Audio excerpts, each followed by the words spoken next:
What is good, everybody? Welcome to the Talking Sports with Manny YouTube channel. Welcome to the Talking Sports with Manny podcast. So, we're talking NBA Finals Game 1. I'm going to react to the game. Now, before I react to this game, let me be honest with you guys. I only watched the first half, to be honest, but I've been able to fill in the gaps from quarters 3 to 4, so I can be able to give you a semi-detailed analysis. So shout out to the Denver Nuggets for getting this win. Denver Nuggets win this game 104-93. It looks like Denver is going to run away with this thing. Before I get into the analysis, I have heard Aaron Gordon talking about, at the end of the day, I'm going to talk to my grandkids and tell them I was able to lock up KD, LeBron, and Jimmy Butler. Now, you did beat the Lakers. You were able to contain LeBron James. You was able to contain a KD. But pump the brakes after the first game, and you're talking about that you've contained this guy, you've contained that guy. You have to remember, Jimmy Butler is still alive. You've only won one game. So for me, I wouldn't have said these different things. I would have let things play out before I start saying, you know what, I've locked down Jimmy Butler. So let's look at the box score. Okay. Jimmy Butler, he went 6 for 14. Okay. He was a minus 17 on a full floor on the plus minus. He had 13 points, 7 rebounds, 7 assists. So yes, you were able to contain a Jimmy Butler. Jimmy Butler did not have a good game. But we all know that Jimmy Butler's coming as the series progresses. Several different factors. We have to realize these guys went 7. They're coming off of a crazy series, emotional roller coaster to where they were up 3-0, and then now you end up winning 4-3. So there's that. You're playing in the altitude, that too. Not making any excuses for the Miami Heat or Jimmy Butler. But when you look at it, right? Let's look at the Denver side. When the game started, it was Aaron Gordon putting his stamp on this game, getting into double figures early on in the game. I did witness that because I told you guys I watched the first half. Now, part of the reason why I stopped watching the game, to me, the game was boring. Okay? Then I had things to do on top of that. But Aaron Gordon setting the tempos, ended up with 16 points, 6 rebounds, 1 assist. But his main thing was to play defense and lock up guys like Jimmy Butler and Cole. Where Coach Spo struggled defensively, and to even have a mindset or even have a plan what he wanted to do, Aaron Gordon was able to operate any way he saw fit. They were playing him with guys like Gabe Vincent. He's a smaller guy. Gabe Vincent is 6'3". You cannot play Aaron Gordon. I mean, there's no way that you look at this and you say, you know what? Let's play Gabe Vincent on Aaron Gordon. Like you had to literally change your matchup. Aaron Gordon is 6'8", right? You have Jokic. Jokic is what? 6'11", 6'10", 6'11". Okay, Jokic is 6'11". Then you have Michael Porter Jr., who is, let me double check his height. Michael Porter Jr. is 6'10". So you have a big front line. You typically don't see front lines where you have two guys that are 6'10" and above and another guy that's 6'8". You don't see many lineups like this. So this is a unique lineup. Being that Michael Porter Jr. is a small forward, Aaron Gordon plays the power forward. They're pretty much interchangeable at times. But the point that I'm trying to make here is you have two big wings in Michael Porter Jr. and Aaron Gordon, right? Michael Porter Jr., what's unique about him is his shooting ability. Granted, he did not have a good shooting game this game, but it didn't really matter. Michael Porter Jr. had 14 points. He had 13 big rebounds. So that's another major area in his game that continues to improve. He had 2 blocks. So from the defensive side and defensive rebounding, which he had 11 defensive rebounds and 2 offensive rebounds, he was a major factor rebounding the ball and playing defense. Had a couple blocks. Now, with Michael Porter Jr. and Aaron Gordon getting 16 and 14 points, that set the tempo. That was literally the reason why the Nuggets won. I know Nikola Jokic had 27 points, 10 rebounds, and 14 assists. I understand that Nikola Jokic sacrificed his scoring ability and everything else to make sure that his teammates were getting involved, to make sure that his teammates were put in good positions to score. I get all of that. But if Aaron Gordon does not come out and score 16 points, this game might have gone a little different. Maybe you have Nikola Jokic being more of a scorer. In order for Miami to come back and tie this series and potentially even win this series, you're going to have to take Nikola Jokic away from being a passer. He wants to pass the ball. There's no way you win this series if he's averaging anywhere from 10 to 14 assists. I just don't see any way possible that they can win this game. Now, we move on to Jamal Murray, who's becoming a superstar right in front of our eyes. They say that you make your money in the playoffs, right? This guy had 26 points. He was 11 for 22 from the field. He didn't shoot the three ball well, 2 for 7, but that's okay. He had 10 assists. So you can see your two superstars with 24 assists between the two. That's a recipe for wins. But let's go ahead and talk about the unsung hero of the game for the Nuggets. And I think that was Bruce Brown. If you look into that third quarter, if you watch the game table, if you watch the film, in that third quarter, he had a big, I think it was 7 points. He had a 3. Then he had some pick and roll floaters back to back to back, it seemed. And Bruce Brown has been a major pickup. I talked about this on previous shows, previous episodes. He had 10 points, 5 rebounds, 2 assists, and he played 21 minutes off the bench. They only played 3 guys off the bench. Bruce Brown got 21 minutes. Jeff Green got 11 minutes, and then Braun got 8 minutes.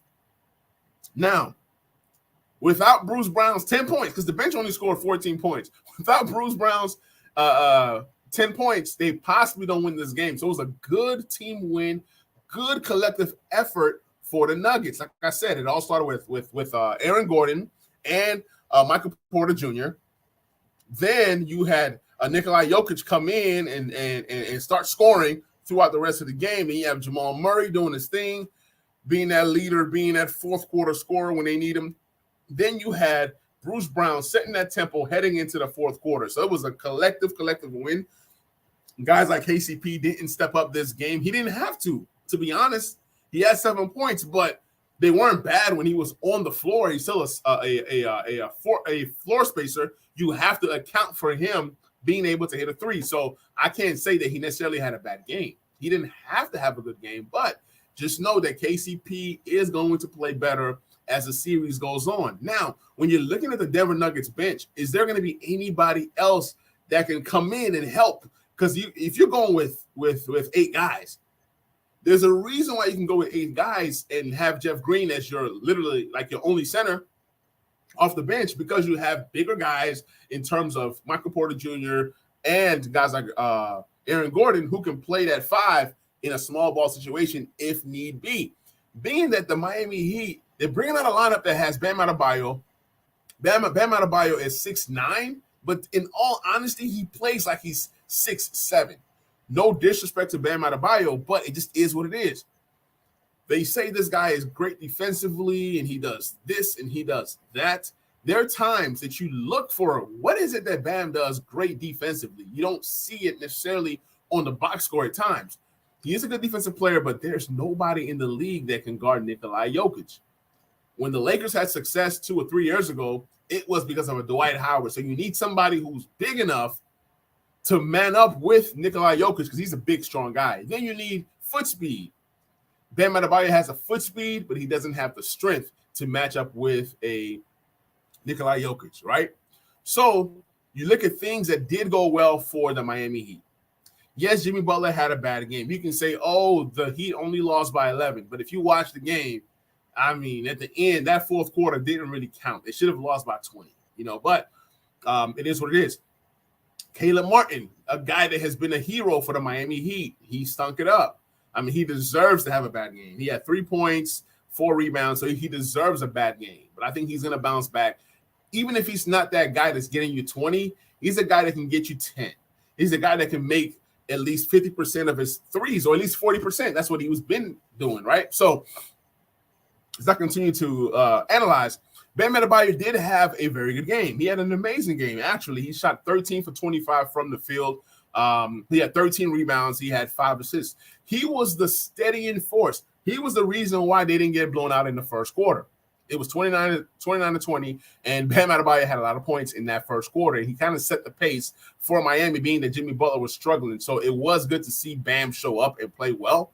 But they're going to need more than Bam. You're going to need some shot blocking, and they have no shot blocking, especially not for a guy like Jokic, right? When you bring out a Bam, if Bam is guarding Jokic, right, that leaves the paint open, and then who's protecting the paint? So what I'm saying is, why not go with a bigger lineup? Why not bring in a Cody Zeller, let him start, and then you have Bam play that power forward position? I think it might bode well for them. So even if you have one big out guarding Jokic, you have another guy who can be kind of closer to the basket to kind of help protect the paint. So they got to figure it out. When you look at the bench, you have Highsmith. Haywood Highsmith came in, played well. When you look at his game log, he's a guy that steps up here and there. I mean, he had a 15-point game. I believe it was Game 5 versus Boston, but he didn't play Game 6. So he's a guy that you bring him in, and then that was in a losing effort. So that 15 points, even though it was 36 minutes, it could have been okay. You know what? They're losing. Let's put some guys in, and he was able to build off that game with 18 big points. Now, if you did watch the game, even when I wasn't really watching, I was watching, and I saw Highsmith playing pretty well. He was solid. A little bit about this guy. I mean, he's 6'4". He's a guard / forward. He's more of a small forward than he is a shooting guard, but he's in that mold between that shooting guard, small forward. But it just everybody that Miami's putting out there are smaller guys. Let's break this thing down. You have Bam Adebayo, who's 6'9", they say. He's really 6'8", 6'7", like I said. But he's playing center. And then you have Caleb Martin, who's 6'4", playing your power forward. You have Jimmy Butler, small forward. And then you have Vincent, who's 6'3". You have Mike Strauss, who's 6'4". So it's a really small team that you're trying to bring out there to match up with guys like Porter Jr. and Aaron Gordon. Jimmy Butler cannot guard everybody. And then Jimmy Butler's energy is needed on offense, right? So this Highsmith guy, he plays well. He comes in, plays 23 minutes, 7 for 10 from the field, 2 for 4 from 3, 18 points, a block, 2 steals. So he's a guy that has that, hey, he needs more minutes going into game 2.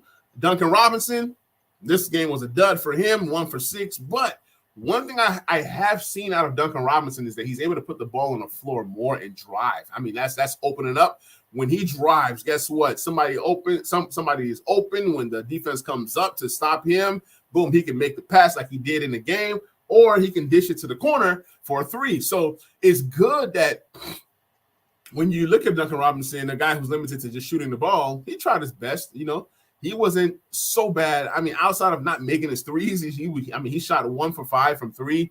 They're going to need him. He's going to be a big part of what they do if they want to win this series. Mike Strauss, another guy who gave you a dud. This guy shot 0 for 10, 0 for 9 from 3.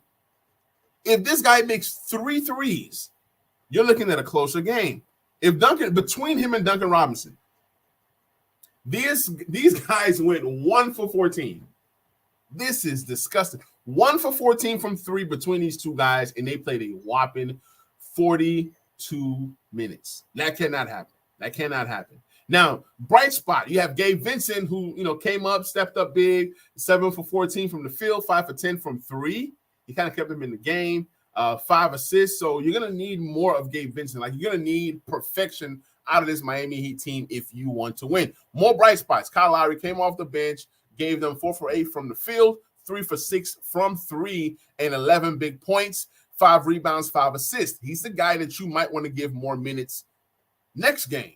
Timeout Sports, what's good, my brother? Says Nuggets are just better. Yeah, they're just better. I'm pulling for Miami, but if the Nuggets win, I'm not upset.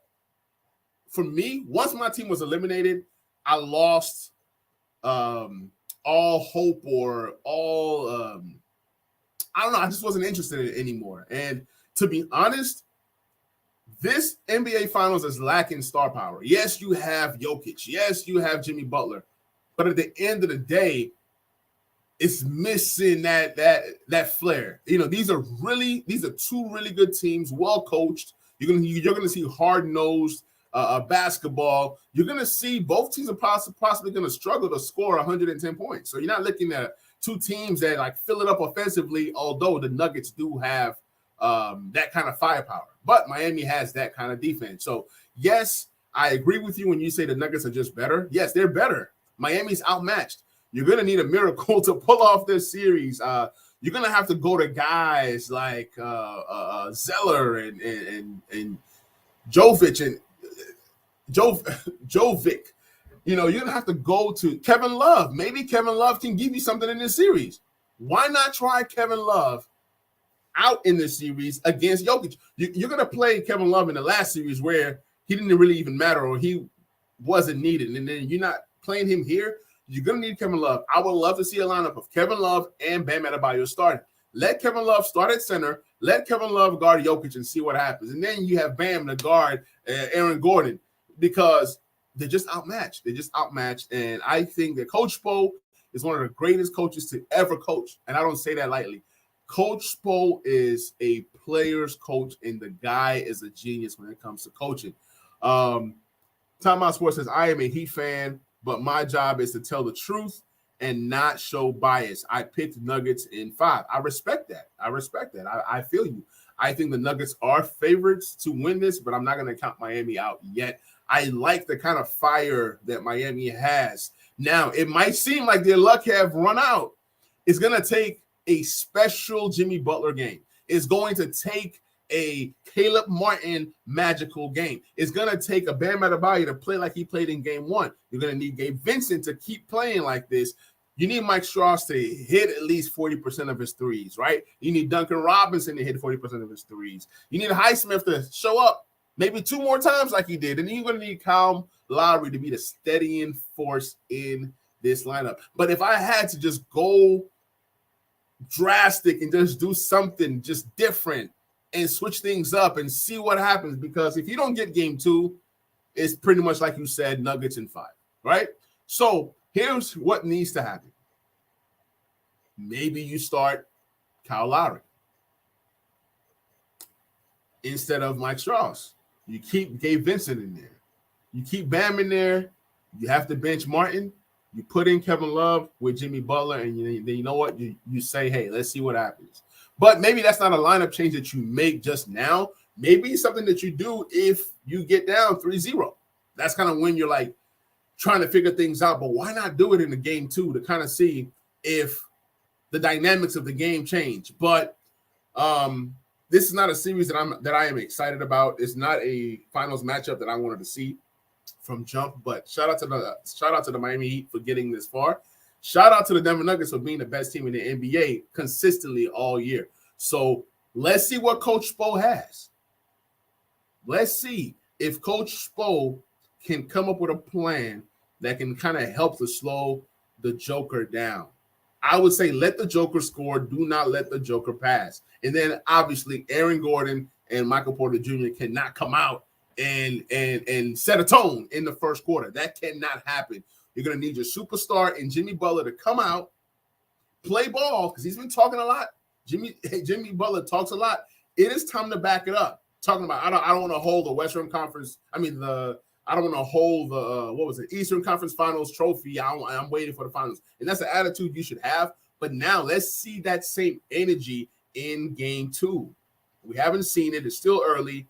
Jimmy Butler has been having a great season, especially in the playoffs. Let's see if it can continue. At least make this a series. If this thing goes 5, I'll be so upset. And I'm taking the right stance on not really watching a lot of the series. I'm sorry, it's boring to me. But maybe Jimmy Butler can pique my interest in game 2, and maybe I can tune in more and say, you know what? Yeah, I'm excited for the finals. So I haven't had that attitude. Let's see what happens. Timeout Sports has one more comment. I'm going to get to that comment, and I'm going to go ahead and end the stream. Timeout Sports says the Heat aren't a good three-point shooting team. Last round, they shot way above their average. Can't count on that for that cannot count on that for another round.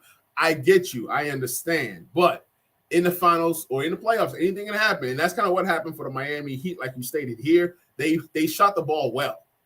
The Lakers, they're not a good three-point shooting team. But when they have shot it well, like when guys like D'Angelo Russell stepped up, right, it helped the Lakers. So sometimes these teams that can't shoot well, when they do step up and do shoot the ball, I mean, you guys have shooters. You guys have streaky guys. You guys have guys like Duncan Robinson. You have the Gabe Vincents of the world. You have guys who are capable, like a Kyle Lowry. You have a Kevin Love. So you have guys who have been put in position in the league to shoot threes.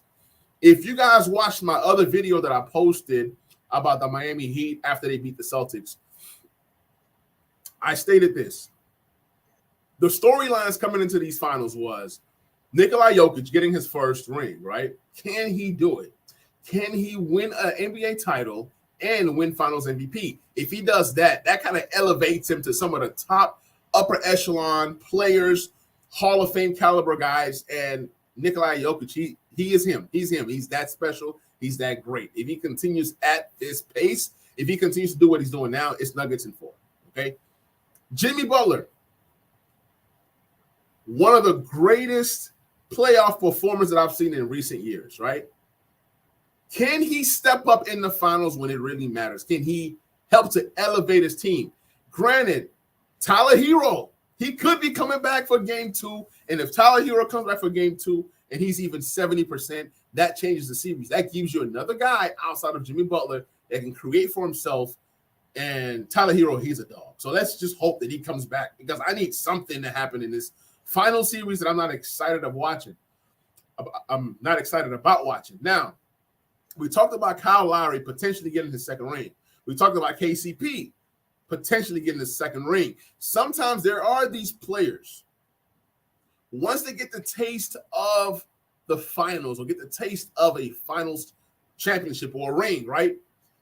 They elevate their games in the finals. Now, it could be to a small sample size. It could be to a small magnitude. When I say small, like Kyle Lowry had a big game yesterday. He had 10 points, 5 rebounds, 5 assists. That's a big game coming off the bench in 26 minutes. Now, he can have a bigger game if he has more of an opportunity. KCP, he knows what it takes to win a championship, right? So that's the storyline there. KCP get a second ring, or will Kyle Lowry get his second ring, right? Will Jimmy Butler get his first ring? Will Jokic get his first ring? Guys like Aaron Gordon, who has kind of bounced around and kind of found a home and found a role. He's much more than a guy who dunks the ball. He's much more than a guy who's trying to be a three-point shooter or trying to be a complete all-star or he's a defender right now. He's a rebounder. He in Denver, his role is to defend, right? Foremost, and rebound and kind of pitch in and just kind of fit in where he fits in. You have other guys on the Denver Nuggets bench that can step up in this series. There are guys that haven't even played. Reggie Jackson, Ish Smith, Thomas Bryant, DeAndre Jordan. So they have some veterans that haven't really done much in the playoffs, but these are guys that are proven vets that can step in case of an injury or in case of any other type thing. Then when you go to Miami, let's see, can Kevin Love have an impact? If it's getting to a point to where I talked about UD. UD is another coach for the Miami Heat, and there's a potential that UD could be getting another ring. So that was another storyline that I had. But the storylines are exciting. The series in itself so far is not exciting. We'll see what happens. Hope you guys enjoyed the episode. Once again, this is your guy, Manny. This is the Talking Sports with Manny podcast. The Talking Sports with Manny YouTube channel. Please like, please subscribe, please share. If you're watching the replay, let me know what you guys think of this series. Is it fun? Is it exciting to you? Who wins the series and who wins it and what? Let me know in the comment section. Please like, please subscribe, please share. And I'm going to catch you guys on that next episode /stream. I'm out. Peace.